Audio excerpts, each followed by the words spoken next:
All right, and we're good to go. Hello once again, everybody, to the long-awaited return of the Myriacast on a Wednesday because I felt like it. I'm your host, Edgeman27, back from exams, stressful semester, finished up. Alongside, I have a usual member, a co-host with Abandon the Myriad. And in Yo. addition, we have one additional guest today. His list of speedrunning accomplishments is too long for the podcast, so we're just going to ignore it for now. It is the man, the myth, and the rack daddy himself, Xem92. Welcome to the podcast, my dude. Hey, it's good to be here. What's going on? Not too much. How you guys doing today? Good. I'm. Oh, sorry. I don't mean to cut you. Go Let ahead. me. It'll I'm happen. about to. I just hosted somebody else, and I'm about to just swoosh on in with the host on this channel instead, and just completely fuck him over. All right. So, wait, we are allowed to curse on here, right? A little bit. Yeah, a little bit. Keep it Okay. Yeah. tame, but yeah. Well, all right. We'll keep it relatively PG-13. Hello, everybody from the various mentions that everybody loves so much on Discord.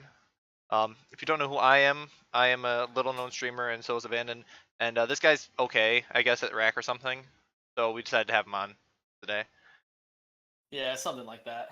But can't have him on without talking about that. So let's just dive right in. The first thing I want to talk about is like a sense of origin stories. Like, where did all this come from?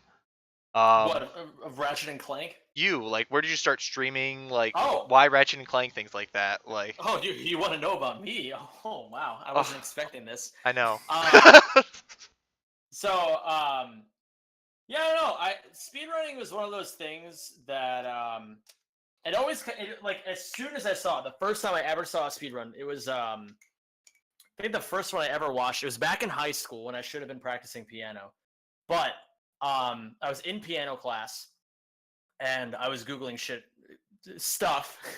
I was googling stuff because I was already finished with my exam that I was supposed to be doing, and I randomly bumped. I think this was on like maybe E-Bombs World or maybe even Newgrounds or somewhere, some video site that I've randomly found a Super Mario Brothers 3 TAS. It was like 11 minutes long, and I didn't know it was a TAS. I assumed it was an actual human at first, and I was completely blown away. I was like, this is completely outside the realm of anything I thought would ever be possible. But from the moment I saw it, I knew that I wanted to do it because it was too cool. Like, speedrunning is awesome, and as soon as I saw it, I was like, all right, what do I want to speedrun? What do I want to dedicate myself to? But even though I was a really competitive dude, I also wanted to take the easy way out. And so I started looking at games that I loved that did not have any runners or like very few runners, because I just wanted an easy world record. And so I was looking around, and I didn't settle on Ratchet and Clank for a while. At first, I played Super Meat Boy. Ooh, easy world record. Very, Easy. very easy game, dude. Well, the thing is, even though I didn't know any speed strats, I was an Xbox Live leaderboard kid, and so I would just do ILs. I would never do full game runs because I don't know, I didn't really find the entertainment in it. But I ended up getting pretty high up on the leaderboards for all the different levels and things like that. You know, getting A pluses and everything. Because when you're a stupid teenager, you're like, oh my god, I A plused every level. I'm so good at this game. And then you find people who are actually good at it, and you're like, okay, I'm actually hot garbage. But then after Meat Boy, I ran a game called Shadow Complex. It's a game not a lot of people know. But it is based off of a novel by Orson Scott Card, who is one of my favorite authors ever. And so I immediately gravitated towards it because there was this huge sequence break. And it was the first time I'd ever experienced a sequence break in a speedrun. And so I ended up getting like a 15-minute time or something like that in a game that's supposed to take you like, I guess, like 2 or 3 hours. And so I thought I was pretty cool. And then I eventually found Twin Galaxies and things like that, and then I found out that the only run of Ratchet 3 at the time, the only complete run that I could find of any percent was a run by Cannibal K9 of, I think it was like 2 hours, 19 minutes, something like that, if I recall correctly. and I watched him play through it, and my own casual speed runs were like somewhere around 4 hours. And so I watched it, and I was like, holy crap, he's doing all this stuff. And so I did what that set forth the impetus of what would happen for years and years to come, which is I see a strat that someone else does that's really fast, and then I steal the strat, and then I do that. And You just do it better, and then you go faster. I just do it better, yeah. And so I stole all of his strats. I also went on YouTube and I would research a bunch of different strats from random kids with really terrible quality cameras, and they'd have these really annoying prepubescent voices, but they'd find some really cool glitches. And so I would take their glitches and I implement them into the run. And my first recorded run is still on my YouTube to this day. I believe it's either a 149 or a 155. I forget which it is, but that was my first ever official world record. Jeez. Damn. And so this was back in late 2012. And it was also around that time, I had gotten my time down to like, I want to say 143. Just through not dying and better execution and things like that. But at the time, there was no real movement tech yet, so not like all the crazy stuff that we do nowadays in the Ratchet games. It's not quite at that point yet. But there are still a handful of movement options that we have. And I get a message from somebody named Insomniac Nintendo, and anybody in the Ratchet community already knows who that is. He's, I think he's very easily a top 3 or a top 2 Ratchet runner ever. He's super legendary. I mean, he's a top runner in all 3 OG Trilogy games. Oh, wow. He is probably the most prolific glitch hunter we've ever had. He's found at least one game-breaking strat in every like category he's run. Well, maybe not every category, but all 3 of the games he's found some or many significant glitches. Just like half the point to the runs is the significant glitches. Yeah. And so I'm trying to think where we at here. Oh, I get a message from IN, and I've got the world record, so I'm obviously the coolest kid on the block. Oh yeah. And he messages me. He's like, "Yo, I saw your speedruns, and I really want to run this game too." And he's like, "I really want to get good at this game." I was like, I was just like, "All right, listen up, kid. You're gonna get pretty good, I guess, as long as you put in the work. But let's just, I'm basically just trying to be like, oh well, good luck trying to beat my times." And then the next week, he's like, "Oh yeah, I beat your time by 5 minutes." And so I was like, okay. It was pretty humiliating. It was pretty bad. And at that point, I kind of got a little bit consumed with college, and also a little bit of humiliation, a little bit of residual humiliation, not gonna lie. And so I stopped running. This was early 2013 now. I stopped running until I was done with college. And then once I graduated, I was kind of lost for a little bit. I didn't really know what I wanted to be doing. And so I just kind of started speedrunning again because... Fell back into it. Yeah, I was like, all right, I got a bunch of free time now. All I'm doing is working and then feeling sorry for myself. So why the hell not drown out those feelings of being sorry for myself with video games? And so that's exactly what I did. And that's kind of spiraled into where we are today. I don't know if you want me to expound on this anymore. But... No, yeah. No, that's good. But I mean, personally, I didn't even know speedrunning was really a thing until my first year of college, and that would be AGDQ 2015, I would think it was. Yeah, because that was the first time I was exposed to anything like this. I think was it the same for you, Abandon, or were you like OG No, as well? I was aware of it in like 2012 or so. Back in the day when like Narcissa Wright was Cosmo Wright was running Wind Waker, because I was a huge Wind Waker nerd as a kid. And like this Minecraft YouTuber who I had followed, MC Gamer, decided he was gonna learn how to speedrun Wind Waker, and then like through that I found Twitch, and he hosted Narcissa, and then I Um, from there, kind of found like, oh man, there's a whole community of people breaking video games and playing incredibly fast. This is really cool. And then my first ever speedrun was like August of 2014, I think now, with like a really bad Kingdom Hearts 1 run. Oh, so you just did start with Kingdom Hearts 1 before Yep. I thought making about your. learning Skyward Sword. But I was like, this game is 5 hours on a good run. I don't have that kind of time. I'm a weenie high school student. I have I'm gonna 3 do something hours. shorter. Yeah, basically. Well, so Abandon, for those of you that don't know, Abandon ran a lot of BBS, which is Birth by Sleep in Kingdom Hearts. You want to go into your kind of History. process through that in a bit? History, I guess you'd Um, say, but sure. So I mean, got pretty good at it. I pretty quickly burnt out on Kingdom Hearts 1.5, like end of 2014, and that was around the time when 2.5 came out on the PS3.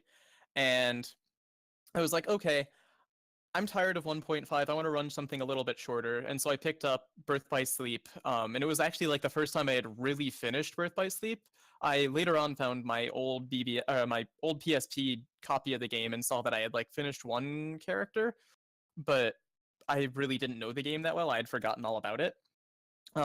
And I picked up the speedrun, and at the time, Birth by Sleep was an entirely dead speedrunning community. It was like me, it was Sonic Shadow Silver 2, and Rebel Dragon, and like we were the only three people really running the game, but we were all running separate categories.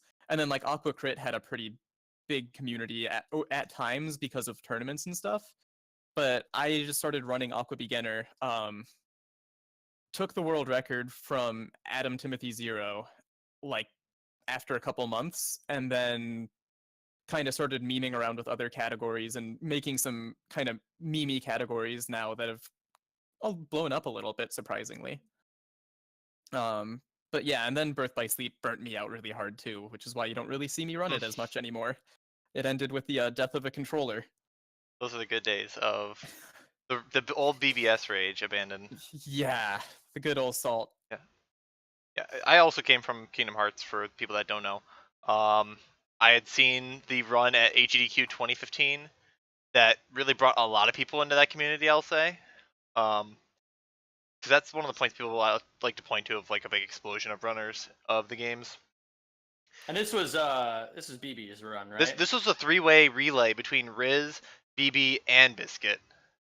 Whereas, wow. like Yeah, I Riz remember that opened, one. and then it was Biscuit, and then it was Bloody that closed it out, and there was like one death, and it was a time that would have been second place at the time on the leaderboards because it was that good of a run.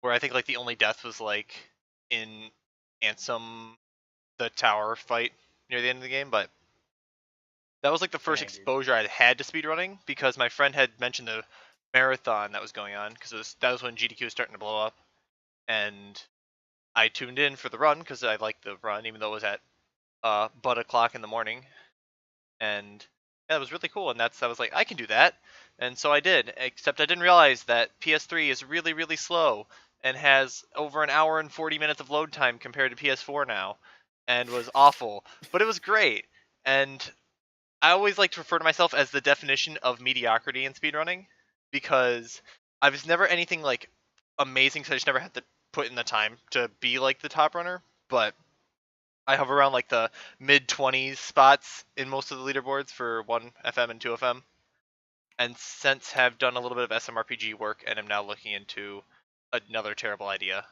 So But Daz, you did when you were running 2FM. You never lost to Nintendo in a race. that's true. I have never lost to Nintendo in Kingdom Hearts 2 Final Mix HD. So I am better than the world record holder. Therefore, I am the best runner in 2FM. By proxy, of course. Wait, really? You beat him? Back so This was back like in when PS3 Nintendo days, was learning. there was Oh, there was okay. 4 of us that tended to race. It was me, my friend Blue Infinity 22, who ran a lot of Zelda Minish Cap. It's really good at that game. SPT Spoon, who ran 2FM with me, and Nintendo 866 came in late. And he was this guy who he didn't use a mic back then. There was no webcam. He would type in chat, and he was a really nice guy. So we'd race with him. We'd be like, sure, there's nothing wrong with that. Oh, I remember the Michael's days And in Nintendo. I remember those. those were glory days. So Nin 10 was brand new to 2FM. He had done a lot of work in 2 English and eventually got sub 4, but he was new to 2FM. So us four would race, and I had the most experience, and I would always win all the races. And I'll tell one quick story about that. So there was something about it that I just could not lose these races for whatever reason. And we were racing this one time, and Hades Escape is an infamous part where people die a lot in 2FM for people that do not know. Because essentially you put yourself at half health on beginner to get more experience, and you can basically two-shot real easily if you're not careful. And so what happened was I had died on this fight, and I was really upset. And then my friend Spoon also dies on the fight, and on PS3 that's about a 3.5 minute time loss in a 4-hour category or 5-hour category, but 3.5 minutes is a lot of chunk of time when you're getting to a point where a minute is a really good PB. But so then we go through again, and I die again on Hades Escape. So at this point, I'm like 7 minutes behind Ninten, and Spoon also dies. So I'm still ahead of Spoon, but Ninten's like already done with Olympus. And it gets to the point where we're in endgame, and you just see Ninten type in the chat that he crashed on Zemnis, meaning that he could not win the race. So somehow I still won these races. And it was really funny, but I should have lost way more races than I did back then, because most of them did have better times than me still, but there's something about Dad's race RNG that usually goes my way. But yeah, I've never lost a race to Ninten. So therefore, I am obviously better than Ninten at beginner. That's pretty amazing, not gonna lie. I mean, what can I say, But, so going off that, looking at a lot of the rack games you run, what are like the differences between the 3 games? Like, are they really controlled differently? Is there different mechanics to them? Or are they relatively like similar? And like, by that I mean, is it more like how Birth by Sleep has 3 different characters, but it's still the same game, versus like Kingdom Hearts 1 and Kingdom Hearts 2, which are completely different games? Or Yeah, so at this point, Ratchets 2 and 3 have some differences, but they're largely kind of the same. Rack 2 is often referred to as, well, at least over the past few years, it was referred to a lot as Ouya Light, Ouya being the 3rd installment, for those who might not know. Because it's the 3rd game is called Up Your Arsenal. We just call it Ouya for short. And so Rack 2 and Ouya play very similarly, whereas Ratchet 1 is a completely different game. There's some of the same core mechanics, such as some of the momentum behaves similarly, but it is not at all the same game. Basically, the muscle memory that you need and all the techniques are so invariably different that it's like you could call them separate games of a series, like separate. You could categorize them as a different series, and you wouldn't be that far off the mark. okay, And so it's right now, Rack 2. So a lot of people kind of see me get a lot of the records in a lot of different games, but don't really know exactly where I stand as far as like skill wise. It's my best game is very easily Ouya, the 3rd installment, but because Rack 2 is very similar to Rack 3, I can kind of fake my way through Rack 2 and do really well without investing too much time into it. And then Rack 1, I have to really bust my buns if I want to get good times in that. Because I have experience, but not nearly as much experience in Rack 1 as I do in Racks 2 and 3. and it's just such a different game that it's almost a different game entirely. Well, it is a different game entirely, but it's I think that's more of what I'm talking about when it's like between Kingdom Hearts 1 and Kingdom Hearts 2, you can say you run both of them, but they're completely different games for games that are in the same series. And then you look at BBS, which is literally nothing like any of the other Kingdom Hearts games of the main storyline, even though it is main storyline. It's not even that similar to any other Kingdom Hearts game, really. Yeah. I mean, except for maybe Dream Drop Distance, but we don't talk about that one. So what are some of the favorite parts of these runs for you guys, like that you do in like BBS or in your Earthbound stuff or in Ratchet and Clank stuff? Whatever I run, yeah. Yeah. And whatever Zem runs. Like what's some of the favorite things, like Cineflips, any of the other tricks that you do, charge boots being really balanced in New Game Plus? I mean, charge boot movement is just so bread and butter that It's just smooth. Yeah, it's really essential to the route itself. So even if you're not running the New Game Plus categories, which I don't really know why you wouldn't, um, they're by far the most popular categories, and for a very good reason. Um, but if you're going to run things other than the NG Plus categories, you still need to have a handle if you're going to run racks 2 or 3, or even the other ones. All the other ones aside from Ratchet 1 have charge boots. Ratchet 1 is the only, and that's what makes it so different, is that Ratchet 1 is the only game that does not have charge boots. So it just feels slower, probably. It does, but it's different. Or you have momentum storage with the infinite long jumps, right? Yeah, exactly. You have your infinite long jumps, you have your cineflips, but also just the basic movement is neutral long jumping, which exists in Ratchets 2 and 3. But to explain for people who might not know, a neutral long jump in Ratchets 2 and 3, basically what they have is the charge boots, which you double tap R1 and it sends you forward really fast. It's a boot attachment. It's like rocket shoes, basically. But those don't exist in the other games. It's like what you have to do instead is in Ratchet 1 you have to keep long jumping over and over and over, but not hold the direction while you long jump. And so it's kind of like, it's almost like BLJs and Super Mario 64, but you're facing forward and they're not as rapid. So you like long jump and you go kind of slow, and then you long jump again without holding any direction. So neutral on the analog stick, neutral long jump. And you go a little tiny bit faster, and then you neutral long jump again, you go a little bit faster and faster and faster and faster. And so that's why when you see runs, people start out slow and then they just kind of build up a lot of speed really quickly. But yeah, that's like, all that movement tech is really great. There's some planets in the games that feel really fluid, more so than others. Because you're breaking it. Yeah, it's like it's a cool combo of all the movement tech you have to do and the very little downtime that you get in a lot of these planets. So I'm trying to think of an example. There's one in Ratchet 2. The planet's name is Tabora, and it's a desert planet. But before the desert sequence begins, you start out in this mine shaft, and you just kind of, like, there's nothing really impeding your movement. So you're just constantly charging forward and doing side flips and doing all these things. And it really helps you feel that the only thing inhibiting your movement and how fast you're going is you, which is a really excellent part of the Ratchet games, and why it breaks my heart that people don't know more about these games, is that they're so movement heavy and they're so visually stunning, even for people who don't really know what's going on. And it's just kind of wild that they haven't really picked up more momentum, no pun intended there. But I don't know, it's like, it's kind of weird. Like, the games that have gotten popular in the past few years, like Odyssey has obviously Anything Super Mario right, that has good anything platforming. Mario, anything Zelda. anything Zelda.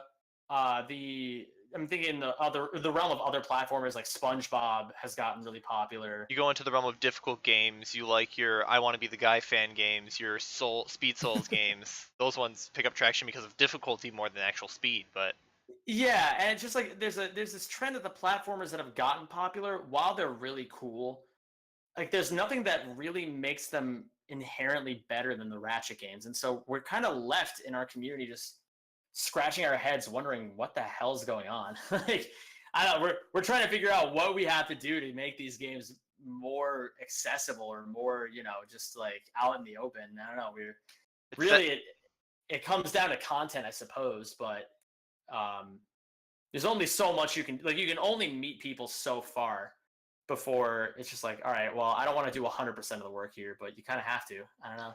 it's almost that eternal struggle that Sony had of, we don't have a mascot, but Nintendo does. Yeah. Yeah, people recognize Mario. They don't really recognize Ratchet as often. I don't know. What do That's you think, true. I never Brandon? thought about that. Yeah, that's interesting that you mentioned that. The rack, like, because I love watching you and just like a lot of different rack runners. I enjoy watching the runs because it's so cool seeing all the crazy movement tech and all the, like you called it, very fluid in a lot of worlds. It's really cool to see that kind of really smooth and kind of graceful movement. Mm-hmm. So it's interesting, yeah, that other platformers that seem to blow up sometimes more than Rack does, because I would definitely say from what I've seen that Rack seems like a better speed game than a lot of other platformers, and I Yeah, guess 'cause that's all I. Yeah, I- it's funny because I am friends with a lot of Nintendo people, because just through years of knowing people and things like that, um, and they constantly they constantly meme about how much I talk about how amazing rat games are, and it's just like I almost want to like bash my head against the wall. It's like, yes, I get it. It's a meme. It's funny, but it's also true. And F you. Like, it's I a swear to serious God. problem, man. Like, come on. I'm doing the best I can here. I don't know. It really But doesn't make sense. it doesn't. I don't know. I think largely in speedrunning, I've been thinking about this a lot recently. I think largely people want to watch what they recognize. There are a That's subset of people who are willing to watch anything as long as it's cool. But predominantly people just want to watch the things they know. that makes sense. Yeah, That's true. Yeah. there's a lot of recency bias in speed gaming. Like the second a new game comes out, that's a major, I don't know, Mario title. Let's see how fast we can break it to like 101. It doesn't even have to be like a big name either. Like Celeste blew up Celeste massively exploded. as soon as it released. Well, that was a Basically, Switch release too, is the big thing. I mean, it was I'd argue. PC. PC and Switch, right? I Or think was that's PC all. then No, it came Switch? out. It's on a few other consoles. Okay. Granted, I think with that one, the PR team did a really good job because they were kind of advertising it as a speedrun friendly game. I think the devs were like tweeting out about their PBs going through levels while the game was still in development, kind of putting out that challenge to speedrunners. Because I remember seeing a couple retweets about it before I even knew what Celeste was. And then you look at Shovel Knight, which is relatively getting catered towards the speed community, which is really cool to see. Like they've worked with speedrunners to talk about stuff in terms of developing new content, like the Plague Knight things I think I heard about. Where like they're really happy that that game is broken in how it is, in a sense of Yeah. there's no major real glitches. It's just fast if you know what you're doing, hitting certain cycles, things like that. And it doesn't make sense that Rack is ignored because you look at, well, it's more combat. People might remember more combat oriented than the movement that's speed tech. But then you look at Zelda, which is the same thing, where there's combat with platforming and it's more puzzles. But yeah, it's really bizarre how some runs get more traction than others just because of. I remember that game from when I played it. Let's see how fast they can break it, I guess. Yeah, and it kind of highlights a bit of a disconnect, at least as far as my experience in the speedrunning community is concerned, where I don't know, I feel like my eternal struggle is trying to get people interested in games beyond what they already know, and people just refusing to budge. Mm. It is what it is. Like that's just speedrunning in a nutshell. Because like I've been thinking about this more and more about how not necessarily like stream friendly speedrunning even is to begin with. It's That's very something. niche.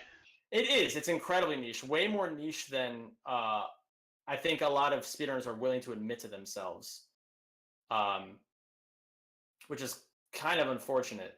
Um, but that's also how it goes. That's just the name of the craft.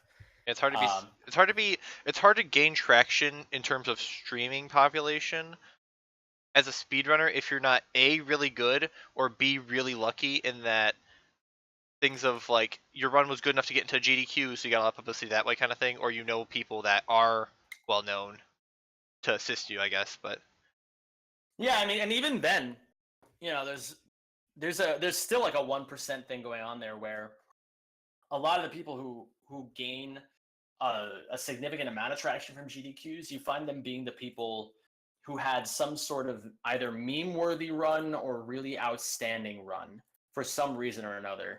When I think of people who got popular out of GDQs, I'm thinking like Grand Pooh Bear, the Kaizo / Super Mario Maker guy. I'm thinking Caveman for that whole disaster. oh, Bonesaw, he's like a household speedrunner name now because of that one meme run that he did. I don't know. infamy is as popular as fame. Exactly. And so, I mean, there are people who get the notorious GDQ boost, but I've also seen a large number of runners who haven't gotten any significant boost whatsoever from GDQ, which is really kind of saddening. Oh yeah, especially some Oh, people for that sure. really deserve it. That you're like, oh, they finally get to GDQ. They finally get to showcase who they are, kind of thing. Yeah. Yeah, last summer I met a guy while I was at SGDQ. Oh, Metal you were there? Llama. That. Gosh darn it! I was there for like 3 days. I know. You hurt me. I know. Anyway, yeah, I met a guy named Metal Llama, and he actually lives like 2 towns away from my hometown, which is like an hour away from where I live now. And he we just like ended up chatting and stuff, and I've now follow his stream, and he seems to have like the same number of viewers that he had beforehand. I asked him about it at one point, and he was like, "Yeah, I didn't really get any big boost out of it. It was more just fun to rep my game at GDQ." I mean, he also had a really bad time block, didn't he? Yeah, he had like a 3 a.m. time block for it or something like that. Man. And he was repping like a really little known game called, I think, Hero Blaster, which is like just a 8-bit yeah. platformer kind of thing. Something you see a dime a dozen at GDQ. Yeah. Yeah, I mean, it's a big balance of getting lucky too. I mean, I think when did you become full-time streaming, Zem? Was it when you got 1K subs or whatever? Was when you're like, No, okay, I can do it, or this was shortly after. no, it was recent. Yeah, it was shortly after SGDQ 2017, so not even a year ago. It was right around when I hit 500 subs. That was actually the sub goal. Was when I hit 500, I would leave. I technically already was kind of full time, but I worked another teaching job on the side, and I left that in favor of streaming. And with that being said, I also have other forms of income. Like I have like my singing gigs that I do and things like that. Your actual professional career. Yeah, and without that, I would have never gone full time off of the numbers that I had. I'm a firm believer that the only people who should be doing only streaming are people who are breaking at least 4-digit subs. Because that's, in my opinion, the bare minimum you need to have any sort of comfort whatsoever. Yeah, that does sound about right. Cause that'd be, let's see, assuming you get the normal rates, that'd be $500 a month. You get half per sub. Oh, that'd be $250 per sub times 1,000. Yeah. $2,500 a month. Yeah, not including donations or not including anything else. Like Yeah, yeah, that makes sense. Like yeah, and even that's kind of that's a stretch. Yeah, that's a bit of a pittance. You got to assume that if you're the average person, because there are some people who rake in donations way better than others, right? Like, oh yeah. But if let's say like the average person will probably get maybe a half to 2/3 of what they make in subs off of bits and donations. So they might be clearing like 3.5K, 4K a month. Well, that's not really half, but somewhere around there. Like, yeah, that's like fine, and especially considering that taxes don't come out of. This is actually probably a lot of people probably don't know this, is that you don't pay taxes on Twitch income. because it's technically not a hired position. Yeah, because you are contracted, so you have to take care of all of your taxes on your own. And if you don't manage that stuff well, it's gonna really bite you in the butt. You have to pay the taxes on your income, but they don't take it out of your income. Exactly. That makes sense. Yeah, so if you're clearing like 4K, realistically, that's somewhere around 3. Obviously there's the whole deductible thing and things like there's obviously ways to fix that. But essentially you have to be putting your own money back into something stream related anyway if you don't want to get railed on taxes. So yeah, I don't know. That's why like I always say that 1K is the magic number for people. Some people have I've made it work off less, obviously, and some people have done the exact same, but it's just a little bit harder. So what was that feeling of like, I'm actually doing this, I'm actually just going into full-time streaming? It's amazing and terrifyingly stressful at the same time. That's the exact answer I would have expected. Yeah, it's so weird because you have to work constantly. That's the hard thing about streaming, is that it is a career path that requires, it's not difficult at all. Obviously you need to be creative, and that part is difficult in and of itself because you're not just a gamer, you're also a brand. So you have to do work in that regard. But that's really the hardest that it ever comes down to. The hard part, the real hard part, the evil part about it is that if you're not constantly in the public eye, you are not making money and you are not growing your stream. And that is really, really stressful. This is a very common phenomenon with a lot of streamers. Some streamers find it really hard to take days off, because whenever you come back, you're just going to see your sub count drop, and that causes anxiety. And so this coming month, I actually have to travel 3 different times. I have to travel out to Illinois to go figure out where I'm going to live next year, and also I need to go visit my girlfriend. She'll kill me if I don't say that, but I am going to go visit her. But yeah, I want to go visit her because I haven't seen her in a while. And also need to figure out where I'm living. But I also am going to travel out to see family at one point, and SGDQ is around the corner as well. So that's 3 weeks. I mean, I'll be streaming for a little bit of it because my girlfriend and I, we stream together whenever I'm at her place. But it's not going to be my usual content, so it's not going to be as many people watching. And then I don't know what the hell I'm going to do, and I'm going to go visit family. And then GDQ, I usually take the week to myself. So it's one of those things where I'm just kind of like, oh, okay, I got to survive this. And so, but at the same time, you also feel ridiculous anytime you get stressed out over, because you're making a living playing video games. What could you possibly have to complain about? And that's the mindset. That's the mindset that people have for streamers. They look at the highs when the streamers, they get their crazy donation days when someone just drops like a couple $100 on them or whatever. And they look at that and they say, "Oh my God, this person has it made." But people are subbing like crazy, but it's gift subs. So at the end of the month, and it's like, well, this day where this person, this random stranger, gave me a couple $100, that's awesome. But that offsets the days where I'll stream for 8 hours and I'll make $10. You're making brief little ad revenue and bit donations. And like whatever I make on subs, all that stuff. But I don't know. It's very volatile. There's no security whatsoever, and that's what's kind of scary about it. But that's also, it's kind of like I don't want to call it chasing the dragon. That's not quite what it is. But you look at the people who are like, I look at the people who are a couple tiers above me, and they've got it a lot more comfortably than I do. And I'm like, oh, all I have to do is just keep pushing for like another 6 months, and maybe, just maybe, I'll get to that break through to that tier. Maybe, but that's the thing. It's maybe. Where's that tier above you? Where do you put that at? I would put the tier above where I am. I would put that. I don't want to call out names, but like. No, I'll attribute some names to it. I'm gonna say like the Fire Dragon / Raise Fire / there's a couple other people around there, like Jeff, that's what I was gonna say. People who are, they're basically household names, but they're not quite like the Trihex, the Whitwicks, the Clint Stevens level, You can't be Whitwicks and disappear for 6 months and come back and still be fine. Yeah, exactly.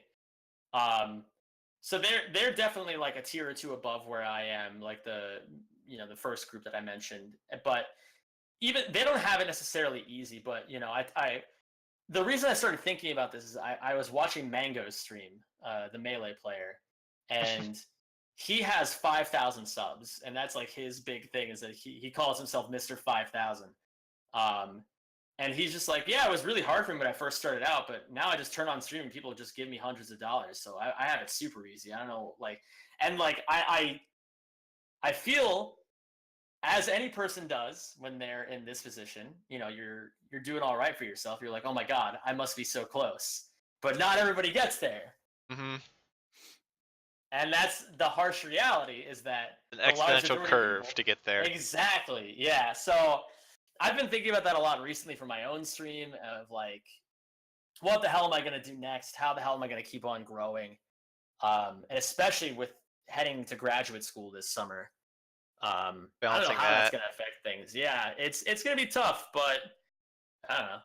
I feel like the Where's hardest part about growth as a speedrunner though comes in the fact that okay, you've hit your niche audience, right? Like you get to a certain point where like say you're at where it's like you've got most of this the rack people that watch Ratchet and Clank are probably watching you a little bit because you run yeah, all the games, you're one of the best runners in all the games. But how do you reach out to those people that don't watch it? You know, how do you reach out to the people that watch KH or whatever, or watch Super Mario Brothers, or just don't watch speedrunning at all, and bring them in? Like, I feel like that's the struggle that you come in at that point, where it's how do I Yeah. progress to that next tier if I'm not a variety streamer? I don't stream whatever game I feel like that day and get the views and the donations. That's where Yeah, I feel like the differentiation comes in between speedrunning and like actual just popular streamers of that sense.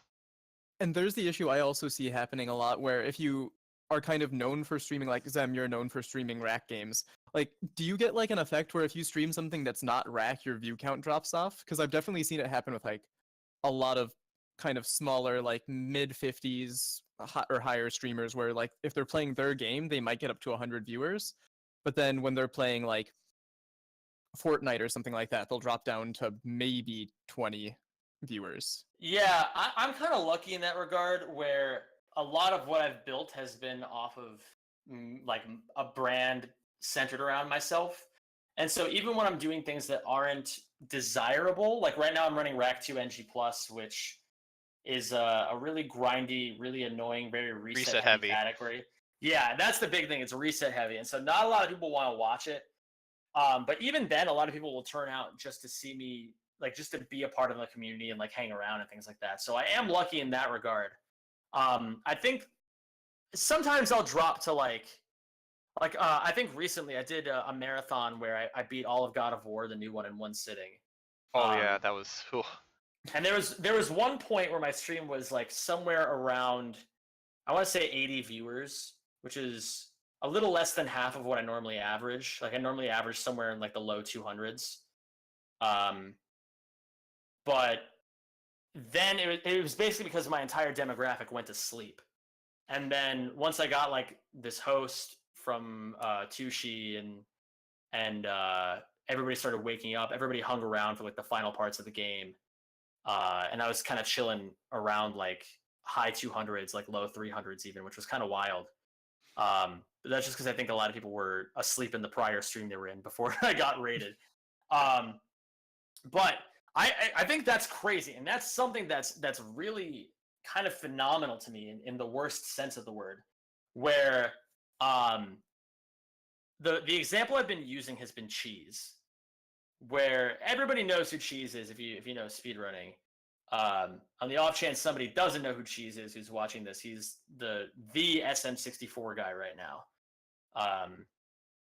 And when he runs Super Mario 64, he easily gets quad digit viewers. He never goes any lower than 1,000.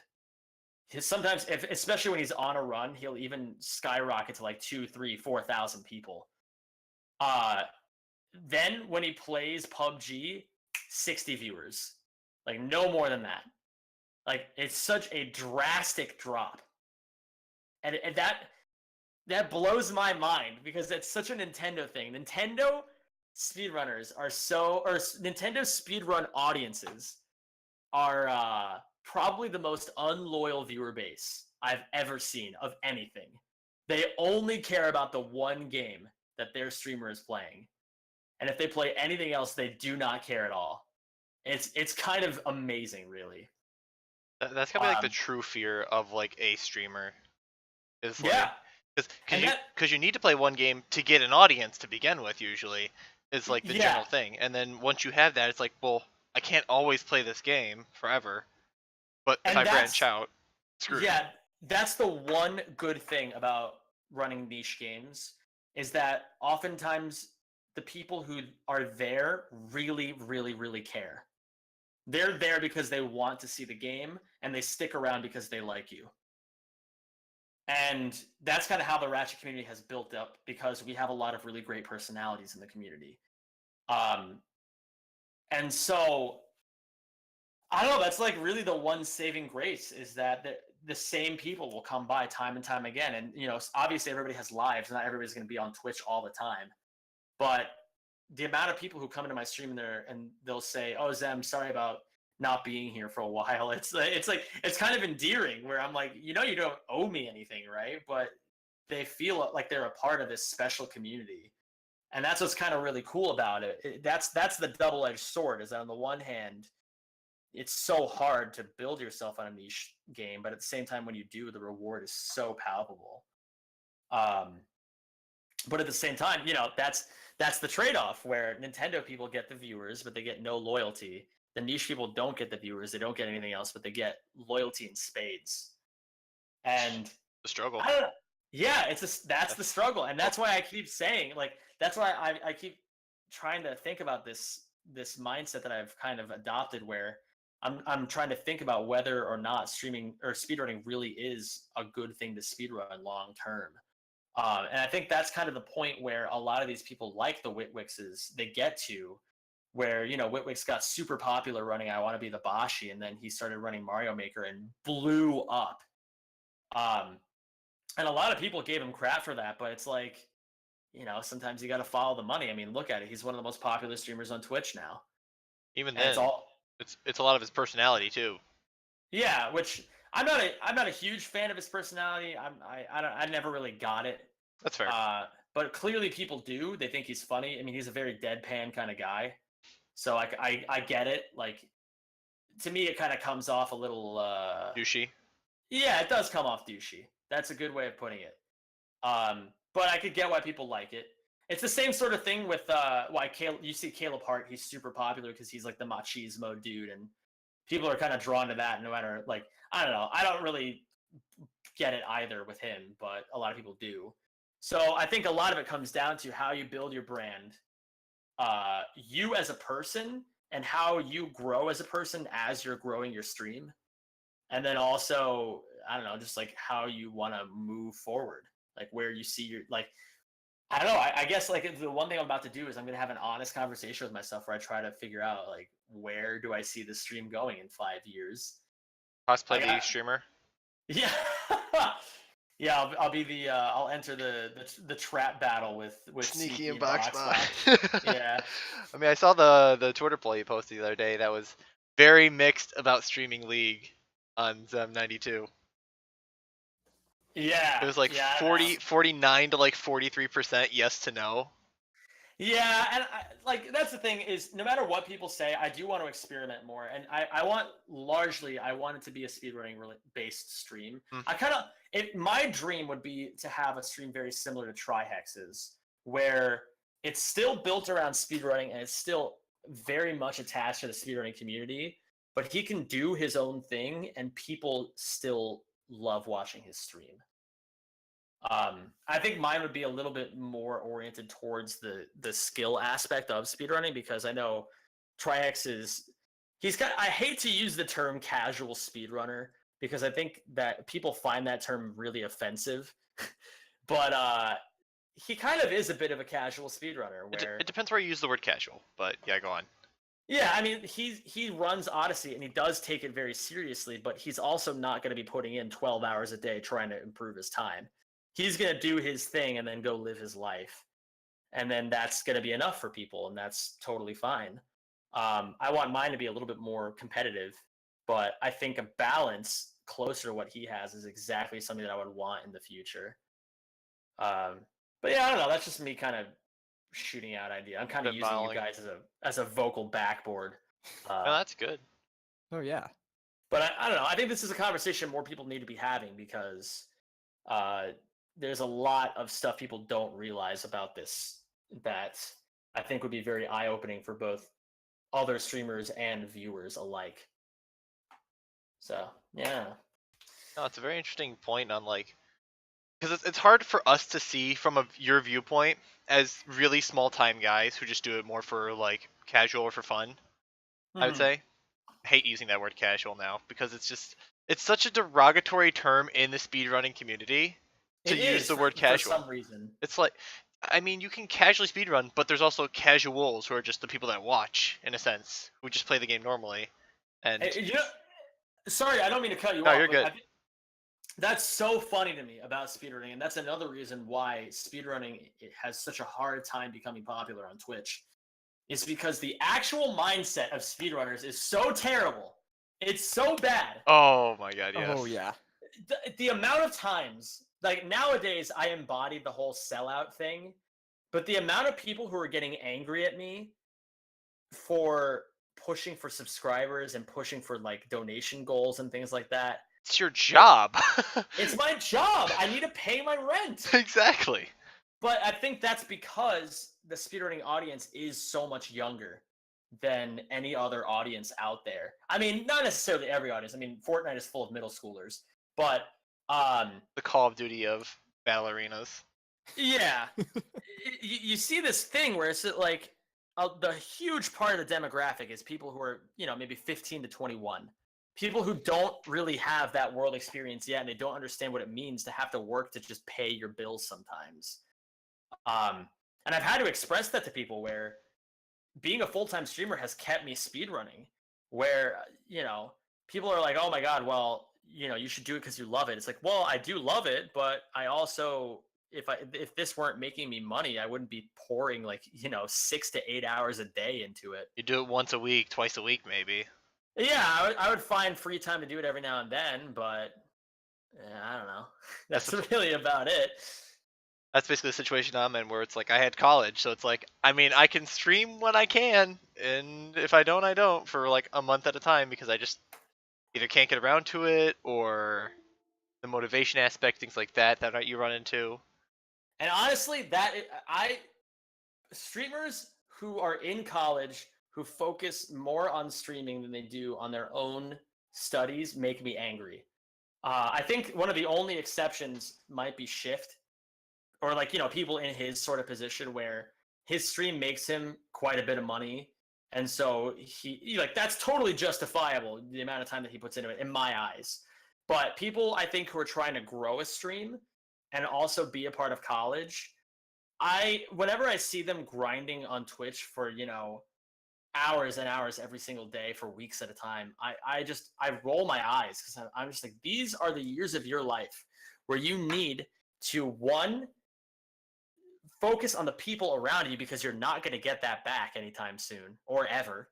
In a lot of people's cases, a lot of people don't ever do any education aside from that. And so, I mean, I'm a big proponent of the social aspect of school. I think that's more important personally than the actual academic aspect, because those are your connections, that's your network, and those are the people that you're going to be around, both professionally and personally, your entire life.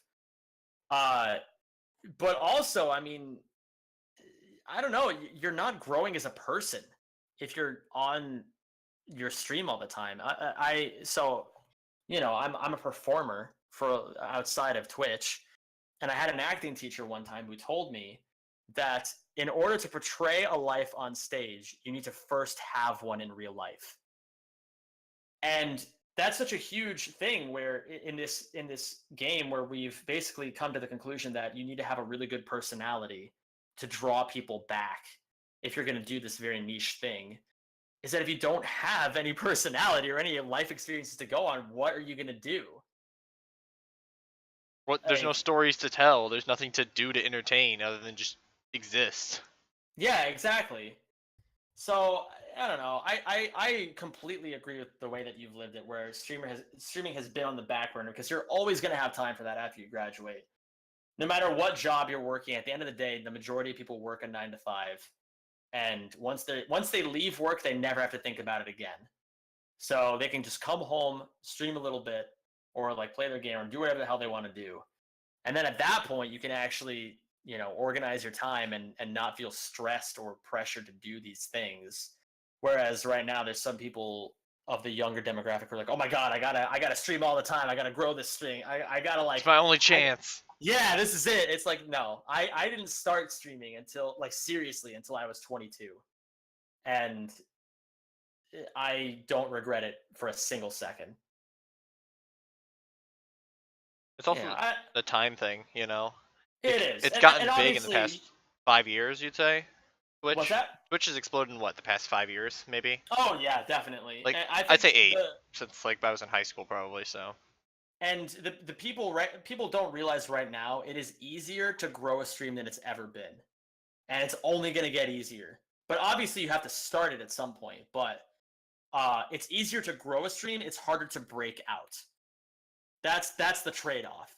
Is that with affiliate, with things like that, people can see rewards, but if they focus on the reward, they're going to lose the forest and the trees. It's about the fun first, and that's actually I think a bad thing about the affiliate program is that it's a crutch, I think, more than it actually helps people. The people who don't really care that much, the people who are still doing it for the love of streaming, I don't think it's going to affect them at all. But there's some people who are affiliates who are acting like they are full-time streamers because they have affiliate. Mm-hmm. And they're like, oh, well, this is my sub goal and this is my bit goal. And like, it's like, no, just you're spreading your own demographic too thin. And you're relying on them too much. Don't worry about the money. Worry about the fun and worry about the community. Keep If you doing do what you're both doing. exactly. If you do both of those things, the money will follow, but it can't be the priority. Yeah, that's... I think we all, at this point, know some people who are like that. Who, the Yeah. second they get affiliate, Yeah. think that's it, you made it. It's like, not really. If you've ever worked a actual, like, job for 40 hours a week, you know that that's not even close to anything that you need. Or if you looked Yeah. at, like, student loans and things like that. But Oh my god, it's unbelievable. And to this day, my girlfriend's Twitter bio is still very ironically, I'm a Twitch affiliate, so I quit my day job. that's good. Because this is like right around the time affiliate came out, and there were some people who were just riding that all the way, and it's like, well, it's not gonna really do you much. I don't gotta worry about that because I'll never get affiliate. Hell yeah. It's a power. Dash to this day for still hasn't people that, gotten it. for those that don't know, that's a powerful meme in my friend group. Is that I'm basically the one guy that hasn't gotten affiliate. And That's it's so funny. at first it's one of those things that kind of bothers you a little bit, but then it's just, I mean, I'm doing it for fun. That's just all you gotta remember. Yeah. Is you Yeah. can't let it like stop you from streaming if it's something you did just to enjoy. Yeah, and you know, at the end of the day, whether you have affiliate or not, it's like, you know, the partners that you see today, they didn't have affiliate when they were growing their stream, so it clearly isn't some sort of indicator of success. Back in my day, there wasn't even donations for bits. Oh my god, dude. Bits really changed the game. I think Bits Bits blew up the game for Twitch Bits, and for streamers. oh my god, I absolutely think Bits are the smartest thing Twitch has ever done. They're really, in hindsight, like the idea is really, really stupid. It's But so it dumb. works It's so stupid. well for the instant one of the- gratification we need. It's probably the shining example of something that is so stupid in theory, but actually incredible in practice. Like someone probably lost their job suggesting bits and then got a promotion afterwards. Yeah. Like, if I recall correctly, that was the Melee scene did that. Like Bobby Scar. I think he was a huge part in making bits happen. I had no idea. He's a really famous Melee caster. And he got bits set up. I believe this was Evo 2016. This is the first time I remember seeing bits. And you would cheer bits for whoever was on the screen, and then whoever won that match, they got those bits. Or no, they got those bits regardless of whether or not they won, but you would cheer to support your favorite players. That's cool. Uh, Yeah, and I know Blizzard is doing a lot with bits right now For that. for Overwatch League. Blizzard is doing a huge amount with Twitch because they made that big deal to get Overwatch League on Twitch. So now there's emotes you get through Twitch, globally through Twitch. If you donate 100 bits, you get a random of the 26 characters emotes, right? I have a bunch of them that I use. If you donate like up to 200 bits in the season, you get 4 Overwatch League skins for your in-game. Like, there's all this other little things that Twitch is doing now with that I feel like you're going to see a lot more with all the other esports and things like that as well, with like Melee and things like that, with emotes, with merchandise, with in-game stuff. Like, maybe not through... Less probably through League of Legends or other games, but definitely Overwatch League is... Oh, definitely. Yeah, I think Overwatch might be the most forced esport of all time. Oh, it's absolutely Oh, yeah. forced. The amount of money that's being put into that to have it kind of succeed is actually disgusting. Imagine any of that amount of money being put into speedrunning. Like, Imagine any of it. you look at it was like what, like a 10-15 million dollar buy-in for a team for this league that might work. League of Yeah. Legends didn't have franchising until last year. We're in season 8 now, and we finally got franchising in North America and Europe, and that's it. And Europe isn't even until next year. Like, that's insane how Overwatch is like, here's this new game, year later, professional Overwatch. That's it. Or no, it's 2 years later, because they had the Apex and stuff first, which is like the Korean league, because Korea is always the best. But just remember, kids, when in doubt, root for the Koreans. They're probably going to let you succeed. Yeah, if you ever need to make a few quick bucks, just bet your idiot friends on the Korean teams. Like, these are the Americans, these are the Koreans. You know, North Korea just got back with South Korea, so I mean, they might not be that good yet, but you know, they're the Koreans. They're pretty all right. They've only won everything. I actually want to point out something because I think this is so funny considering what we've just been talking about. Trihex is actually streaming right now. He's streaming God of War, and his stream title reads, "Tired of being broke, hitting some side quests for that money." Oh, that's so timely. He's having people donate for him to do side quests. That's genius. Like, people will do it. Yeah, it works. That's just knowing your audience, man. He's just like, I just think it's hilarious that like even he's having the struggles right now. like, donation wars, bid wars. That's the way to go.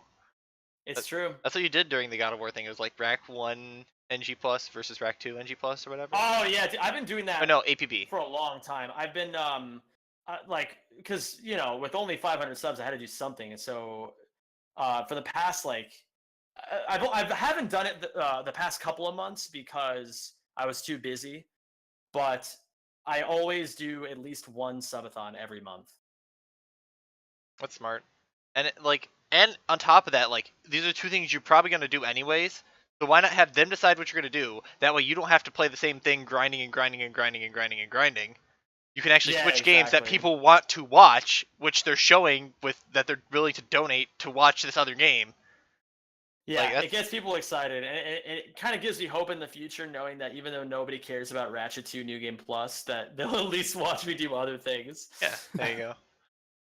Yeah, but so quick last topic. Back on the a long while ago, we were talking about speedrunning, I think, but got into streaming and the whole logistics, which is really interesting to hear though from the other side. Like, it's really interesting hearing from the inside out as opposed to the outside in. Because you hear like these slight stories from people you know who are kind of, you know, in the upper affiliate partner kind of area. Like I'd say in Kingdom Hearts, like, it's good to play like Myst and Nintendo that are like just hitting like the actual verified status, you know, of streamer, not affiliate but partner.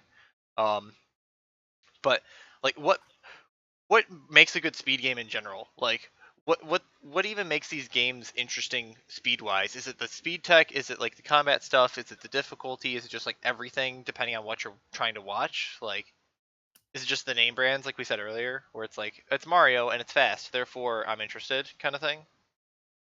I think for me personally, what makes a good speed game, there has to be difficulty. It has to be evened out throughout the run. It can't just be super hard in one spot and super easy in every other spot. It has to have run killing elements, and it has to be the best speed games have to be able to avoid constant resets to some capacity. So that's why I don't really consider games below, let's go with 20 minutes. I don't really consider games below 20 minutes that fantastic, no matter how good they actually are, because there's an element where it's going to be so optimized so quickly that it's going to become reset heavy and boring. You trip up once, you're basically done. Yeah, I think the perfect length for a good speed run is somewhere around probably an hour to an hour 30, because that has a really good tempo because people are used to watching movies, and if a speedrun has a lot of ups and downs in an hour and 30 minutes, it's basically a movie. And I think there has to be something, because I'm not going to discount RPGs because that's a whole different level of skill. That's a whole different style of skill. I'm not going to say level. It's not necessarily easier or harder. It's just very different than platformers. Um, A lot more RNG heavy usually. a lot more RNG. I think a great speed game has no RNG. The more RNG a game has, the worse it is. Well, yeah, because you can't. There's less about you being good at the game as much as it gets to the point where it's like, game, do you want to just give me the run or no? Yeah, and that's why I honestly believe Pokemon is a bad speed game. There are some Pokemon. I think it's fun to watch Pokemon. Don't get me wrong, but I think they're bad. Like as actual the merit of them as speed games, I do not think they are great speed games. I think there is a ton of game knowledge that goes into it, and that's the saving grace of Pokemon. But the actual RNG element is really stupid. Yeah, I don't know. I'm trying to recall all the games that I think are really stellar. There has to be something that grabs you. Yeah. I don't know what it is. It has to be that X factor. I think the biggest X factor that you find though is that nostalgia factor. It's unfortunate, but it's like true. that's the worst part. Is like the reason why I started speedrunning is because I saw KH and I was like, I can do that. I like this game a lot. I can do that. Like it didn't look too difficult either, which is one of the biggest like I think entry hazards to a game as well. Is like unless you're really into the challenge of it, high difficulty speed games are really a turnoff for new runners. As like someone looking into a speed game, watching wise, it looks great, right? Like you watch I Want to Be the Guy fan games, and you're like, this is actually insane. But then you go to play the game, and you're like, wow, I actually just and uninstall, and we're done. Yeah. What do you think, Abandon? What makes a good speed game? Are you talking from a viewing perspective or a playing perspective, I guess? Yes. Okay. So from a viewing perspective, I think the nostalgia factor is huge. I think that's true for both sides in a lot of ways. Like if I enjoyed a game as a kid, or if I enjoyed a game even recently, I'll usually consider it as a speed game. Because I'm not committed heavily to any one game. But definitely from a viewing perspective, it's the nostalgia of the game, to some degree the kind of excitement of the run, like watching like platformers, for example, watching like high action in a platformer is really interesting. And even some ways, like that's kind of what makes RPGs interesting, is the RNG in RPGs can make it kind of tense for a viewer to like see, oh man, is he gonna get like the good luck to get, a high damage roll against this boss fight or something like that to make this faster, even though like it's a lot less action packed per se. But then from the gaming side, from the actual running side, that's like a really good question. Because yeah, I tend to agree with Zem that like RNG is not something that makes a good speedrun from a speedrunner's perspective. And I say that as someone who runs a lot of RNG heavy games. I mostly play RPGs. But there's just something about, I don't know, for me it's always been a game that I think a good Always been game the makes for a nostalgia. good speed game. Like, because even like recently picking up, like I'm starting to learn the Borderlands 2 speedrun, and I didn't play that until end of high school, I think. But so I don't think that's so much a nostalgia thing compared to like Zelda, but I really enjoy the action of the game, and I really just enjoyed the game playing it casually, and I think that transferred into enjoying the speedrun. Yeah, that's the hard thing about speedrunning is you can't pick a game you don't enjoy because you won't want to run it, and then you just won't do it. Like you have to actually really love the game, or else you'll get burnt out so quickly. And burnout's one of those things that I feel like we don't use enough in the community and admit to, because it hits everybody at some point. It has to. At least I think it has to hit everybody at some point, that you just look at a game and just go, ugh, when you look to run it, even though you've done it a million times.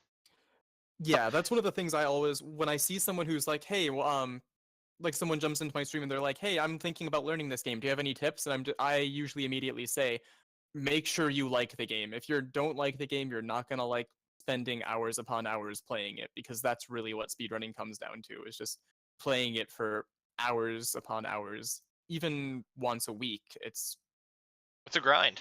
it's a grind. It's a hard grind to maintain, and even harder when you're trying to be entertaining or, you know, just be vocal while you're playing the game. If you've never tried talking while playing a game, streaming is a fun experience. Trying to explain why something's working while you're trying to do it is one of the hardest things you'll ever do.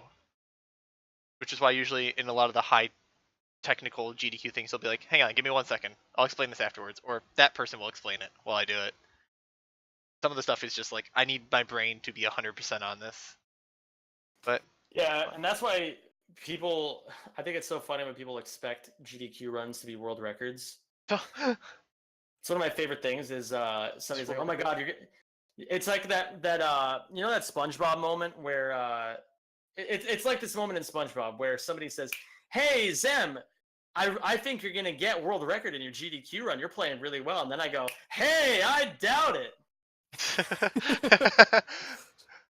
Yeah, it's hard to be that, like, especially at that level too. Like, being that consistent is actually mind-boggling. Like your last run at GDQ, SGDQ. You look at Yeah. it was Rack 1 All Go Bolts, right? Yep. There was that one clip through that wall. I don't remember the map, but you have to clip through that circular dome. That I remember watching you, like, runs would just die. They would just die in troves to that section. Because it's just, on end, you can and then you go at GDQ and you first try it and it looks like the easiest thing, like every other turret clip in the game.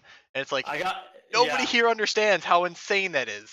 Yeah, I got every hard strat first try, and that run was still terrible.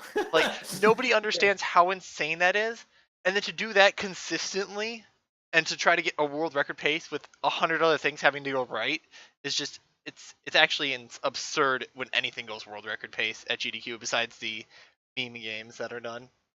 Yeah, that's Ricky and I, the Rickster, for those who might not know him. We've talked a bunch about this sort of exact topic that we're talking about right now, and we are of exact agreement where we're like, if any run ever, or if any game ever gets a world record run at a live marathon, that game is not optimized. It's just not, because clearly they either played like absolute Jesus, or the game just wasn't very optimized in the beginning, and they just managed to get a run that was good enough. Yep. Because I think maybe one in every, I'm going to say 100 GDQ runs is actually really good. I would say the best live run I've ever seen was Headstrong's Jack 1 Lava Tube skip any percent run. That's the one run, and that was still a minute off world record. And that's easily the best live run I've ever seen. I think number 2 would probably be Zetrus's Proud run. The Proud one was, that one, didn't he actually die like 3 times in that run? He did, but he still got a 116 or a 316, which is insane. Bonkers. And like I would say it's interesting, and this is gonna be like the last point I'm gonna make, because we could do a whole nother like hour and a half just talking about GDQ runs and things like that, which we should do. But yeah, we'll have to have you back, Zem. Yeah. I would love to be back. This is a lot of fun. GDQ is only in like 2 months, so. True. But like the KH2 final mix run, the first run I actually like watched that I cared about at GDQ. The fact that I looked up on the leaderboards and that was the second best run, and it was so clean at the time. At the time, that was almost the best you could do before we found out new strats. I found out later on. It's mind-boggling that run even existed. That they had 1 death in critical any percent when it was so less optimized and so less practiced, and you're switching around controllers, and Bloody doesn't have the same customization, so he can't do this fight properly. So he has to menu in magics in the middle of like the ballroom fight without dying to the one-shots. Like, those runs are just, GDQ runs are way more entertaining and absurd sometimes than people even realize from a casual perspective. Especially the longer ones, and especially the ones that are optimized, like rack runs. Yeah, definitely agreed. But yeah, that's probably gonna do it for today. Ran a little bit over our usual hour time, but definitely really glad we had a cool discussion.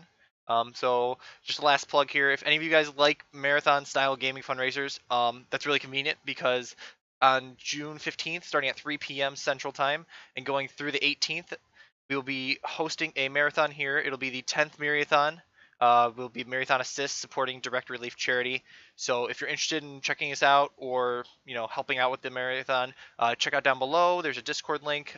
We love to have people in the community, and we love to have people interested in watching and helping donate and raise charity money. So yeah, be sure to check out the channel for other streams, Myriacast.